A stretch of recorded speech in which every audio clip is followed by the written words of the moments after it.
아침에 눈을 떴는데 문득 오늘 하루는 또 어떻게 보내나 하는 막막함에 한숨 쉬어 보신 적 있으신가요?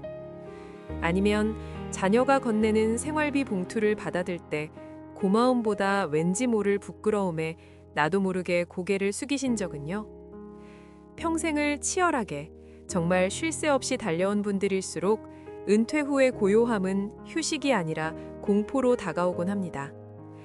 지갑 속에 꽂혀 있던 명함이 사라지고 매달 꼬박꼬박 들어오던 월급이 멈추는 순간 거울 속의 내가 왠지 낯설게 느껴집니다.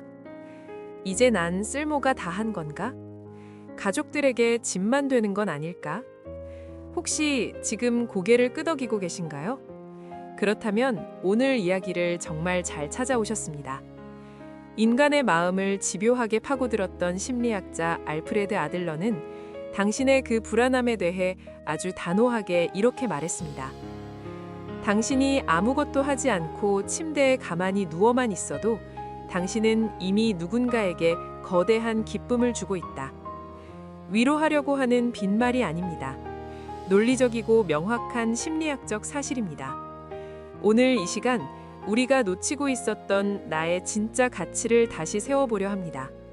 돈을 벌지 못해도 예전처럼 힘이 세지 않아도 왜 당신이 지금 이대로 위대한 존재인지 아들러의 심리학을 빌려 그 단단한 증거를 보여드리겠습니다. 복잡한 마음의 짐은 잠시 내려놓고 편안하게 귀만 기울여 주세요. 마인드 리빌딩 시작합니다. 첫 번째 이야기입니다. 하는 사람에서 있는 사람으로 존재의 가치. 우리는 평생을 무언가 증명하며 살아왔습니다. 학생 때는 성적으로, 회사에선 실적으로, 가장이 되어서는 꼬박꼬박 벌어오는 생활비로 내 가치를 증명했죠. 무언가를 해내야만 가치 있는 사람이라고 배웠습니다. 그래서 은퇴는 마치 기능정지 선고처럼 느껴집니다. 더 이상 증명할 수단이 사라졌으니까요. 하지만 아들러는 인간의 가치를 두 가지로 나눕니다. 하나는 방금 말씀드린 행위의 차원이고 다른 하나는 존재의 차원입니다. 행위의 차원은 말 그대로 기능입니다.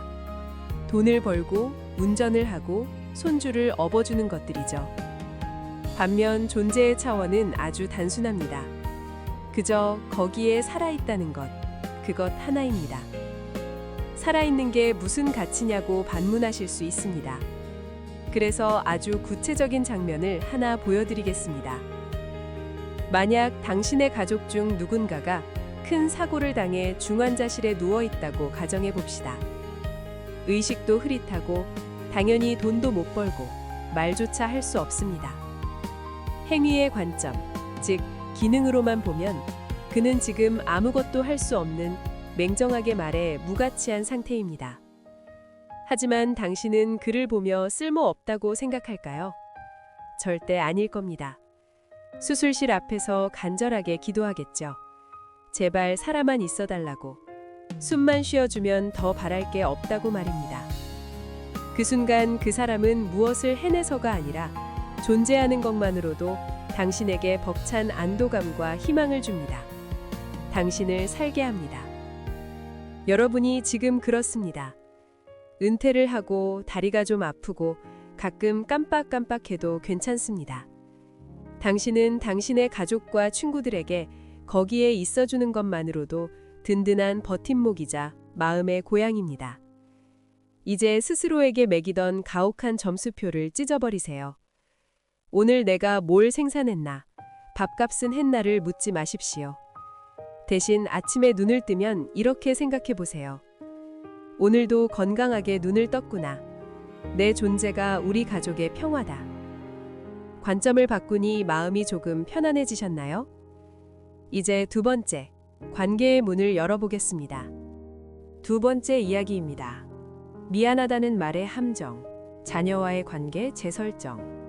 나이가 들면서 자꾸 입버릇처럼 나오는 말이 있습니다.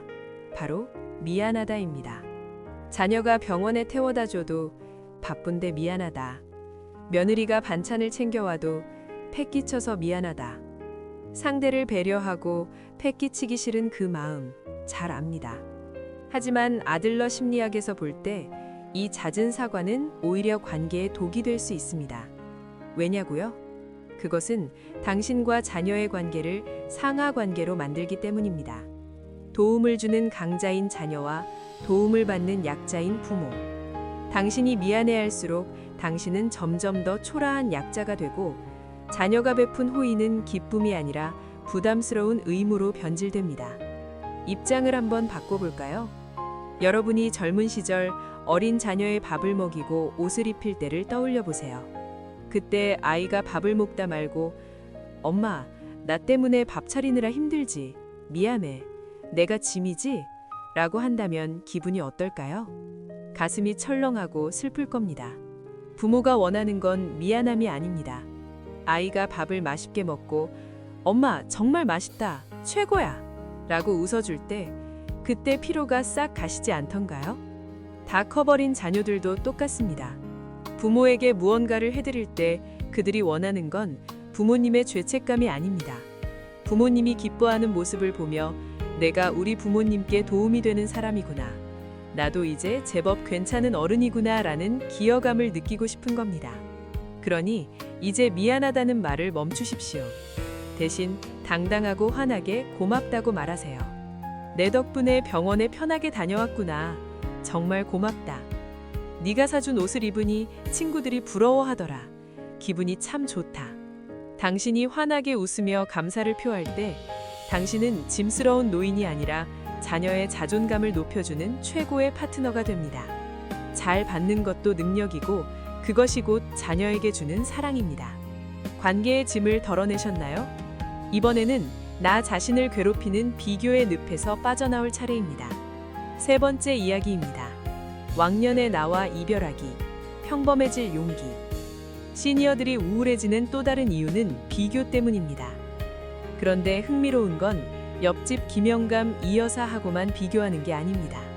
가장 강력한 비교 대상은 바로 과거의 나, 가장 잘 나갔던 시절의 나입니다. 왕년에 내가 부장일 때는 직원들이 굽신거렸는데 옛날엔 쌀 한 가마니도 번쩍 들었는데 아들러는 이것을 두고 우월성 추구가 잘못된 방향으로 갔다고 말합니다. 이상적인 나, 완벽했던 과거의 나를 기준점으로 삼으니 늙어가는 현실의 나는 늘 점수 미달이고 모자란 사람일 수밖에 없죠. 여기서 필요한 것이 바로 평범해질 용기입니다. 아들러는 미움받을 용기를 말했지만 시니어에게는 평범해질 용기가 더 절실합니다. 특별한 사람, 대단한 어른, 칭송받는 부모가 되려고 애쓰지 마세요.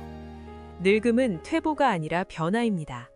예전보다 기억력이 떨어지는 건 잊을 건 빨리 잊고 마음 편히 살라는 자연의 배려일 수 있고 다리 힘이 약해지는 건 이제 좀 천천히 걸으며 발밑에 꽃을 보라는 신호일 수 있습니다. 왕년의 나는 이제 그만 놓아주십시오. 그 사람은 과거의 영광 속에 잘 살도록 당신은 지금의 나와 친해져야 합니다. 조금 느릿하고 가끔 깜빡하고 돋보기가 필요한 나 자신을 있는 그대로 인정하는 것. 그것이 자기 수용입니다. 거울을 보며 한번 말해보세요. 그래, 지금의 나도 제법 괜찮아. 힘은 좀 빠졌지만 마음은 더 넉넉해졌잖아. 평범한 하루를 소중히 여기는 태도야말로 비범한 삶의 시작입니다. 특별하지 않아도 됩니다. 당신은 이미 세상에 단 하나뿐인 존재니까요. 마지막으로 내일부터 당장 실천할 수 있는 작지만 확실한 행복의 기술을 드립니다. 네 번째 이야기입니다. 인생은 선이 아니라 점이다. 오늘을 춤추듯 사는 법. 은퇴 후의 시간, 여러분에겐 선물인가요? 아니면 지루한 기다림인가요? 안타깝게도 많은 분이 은퇴 후의 시간을 죽음을 기다리는 대기실처럼 씁니다. 나 죽으면 장례비는 어쩌나, 치매 걸리면 자식들 고생인데 하며 아직 오지도 않은 미래를 걱정하느라 오늘을 낭비하죠. 아들러는 말합니다. 인생은 선이 아니라 점의 연속이다. 우리는 과거에서 미래로 이어지는 선 위를 걷는 게 아닙니다. 지금 여기라는 찰나의 점들을 콕콕 찍으며 사는 것입니다. 먼 미래의 요양원 걱정을 하느라 오늘 아침 마실 수 있는 따뜻한 믹스커피의 달콤함을 놓치지 마세요. 자식들 앞날 걱정하느라 지금 창밖에 핀 꽃이 얼마나 예쁜지 외면하지 마세요. 심각해지지 마십시오. 인생을 너무 비장하게 살지 마십시오. 아들러의 표현을 빌리자면 인생을 춤추듯이 사셔야 합니다. 춤을 추는 사람은 빨리 춤을 끝내고 집에 가야지 라고 생각하며 추지 않습니다. 스텝이 좀 꼬여도 괜찮습니다. 음악이 흐르는 그 찰나, 몸을 흔드는 그 순간을 즐길 뿐입니다. 시니어의 삶도 그래야 합니다. 오늘 점심, 맛있는 된장찌개를 끓여 드셨다면 그것으로 성공한 인생입니다. 오후에 공원을 산책하며 시원한 바람을 느꼈다면 그것으로 훌륭한 하루입니다. 손주와 영상통화를 하며 한번 크게 웃었다면 그것이 바로 위대한 성취입니다. 거창한 목표는 필요 없습니다. 오늘이라는 점 하나를 기분 좋게 찍는 것. 그렇게 찍은 점들이 모여 당신의 아름다운 노년이라는 그림이 완성될 것입니다. 마지막으로 정리해 보겠습니다. 노을처럼 은은하게 존재만으로 빛나는 당신. 오늘 우리는 아들러의 심리학을 빌려 잃어버린 자존감을 다시 세우는 여행을 했습니다.